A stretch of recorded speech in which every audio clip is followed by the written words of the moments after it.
Inter ہوا تو ایک بھائی صاحب یہاں گنان بول رہے تھے، اس کا راگ بہت اچھا تھا، شبد بہت اچھے تھے. ایسے پریم سے گنان بولا کہ مجھے مزہ آ گیا اور میں رہ نہیں سکا اس بھائی کو مبارک دینے کے لیے. یہ لگ بھگ 60 گنان ہیں جس کو ہم جوگیسر کے گنان کہتے ہیں. ان میں پراکرت اور سنسکرت بھاشا ہے، اس لیے بہت مشکل گنان ہے. یہ جوگیسر کے جو گنان ہیں اس میں اتنا بڑا اچھا بھید ہے، اس میں اپنے مذہب کی ایسی اچھی علم کی چیز ہے کہ اگر یہ 60 سے 60 گنان پڑھے جائیں، سمجھے جائیں تو اس میں عبادت کی بہت سی راہیں کھل جاتی ہیں. اور ان تمام گنانوں میں جہاں جوگ کا نام آتا ہے اس کا مطلب ہماری بیت الخیال کی عبادت ہے. جہاں جوگی کا نام آتا ہے تو جوگی کا نام یعنی کہ پیر ماں باپ ہیں. اور انہوں نے کہا کہ آج جوگی وہ نبی محمد مصطفیٰ رسول صلی اللہ علیہ وسلم ہیں اور آج نرنجن وہ علی کا اوتار ہے. میں بہت خوش ہوا. اللہم صلی علی محمد المصطفیٰ وآل محمد المصطفیٰ الی قیامہ. حق تو پاکتوں بعد شاہ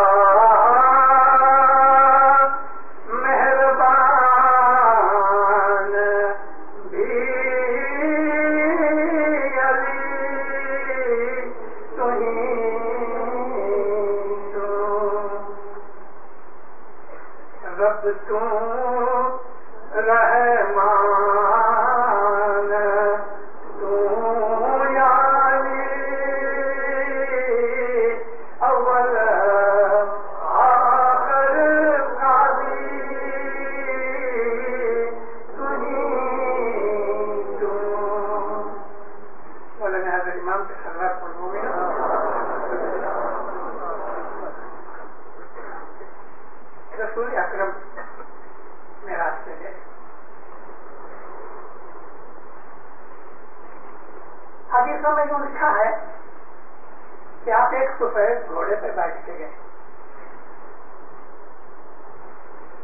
مولانا امام سلطان محمد شاہ صدرۃ اللہ علیہ نے ہمیں اس کا خلاصہ فرمایا کہ رسول اکرم یہ کوئی دنیا کا گھوڑا نہیں تھا کہ جس کے اوپر بیٹھ کے آپ گئے. یہ سفید گھوڑا سفید پاکیزگی کی نشانی ہے. اچھی چیز ہے اس کو سفید کہتے ہیں. یہ رسول اکرم کی روح تھی. حضور جب وہاں پہنچے تو جبریل امین ساتھ تھے. اور یہ جبریل کون ہے؟ جبریل علیہ السلام اللہ سے نبیوں تک وہی لے کے جاتے ہیں. نبیوں کے سوا حضرت جبریل کسی اور کے پاس نہیں جاتے. اور جبریل کو اللہ پاک نے قرآن شریف میں رسول کا درجہ دیا ہے. تو یہ جبریل اس میں اعظم ہے. اس میں اعظم کی طاقت اور راستہ دکھانے سے آپ روحانی حساب سے معراج پہ گئے. ایک جگہ آئی جہاں حضرت جبریل انہوں نے کہا کہ یا نبی اس کے آگے میرا جانا طاقت نہیں، میرا حق نہیں، میری طاقت نہیں، مجھے حکم نہیں. ہماری جو بیت الخیال ہے اس کا جو اس میں اعظم امام دیتا ہے وہ اللہ کے ناموں میں سے ایک نام ہوتا ہے. اس ناموں کی بھی صفتیں ہیں اور اس ناموں کی قوتیں ہیں، لیولز ہیں، ڈگریز ہیں. ان ناموں کے اندر خدا کے بہت نام ہیں. عام طور پہ ہمارے مسلمان بھائی 99 نام کا ذکر کرتے ہیں، لیکن میں نے اپنی ایک کتاب میں اسماعیلی تاریخہ کے اندر 100 سے زیادہ ناموں کا میں نے ذکر کیا ہے قرآن پاک میں سے. اور عالم جو ہیں انہوں نے کہا کہ اللہ کے 1000 نام تورات، زبور، انجیل اور قرآن شریف میں سے ہمیں ملتے ہیں.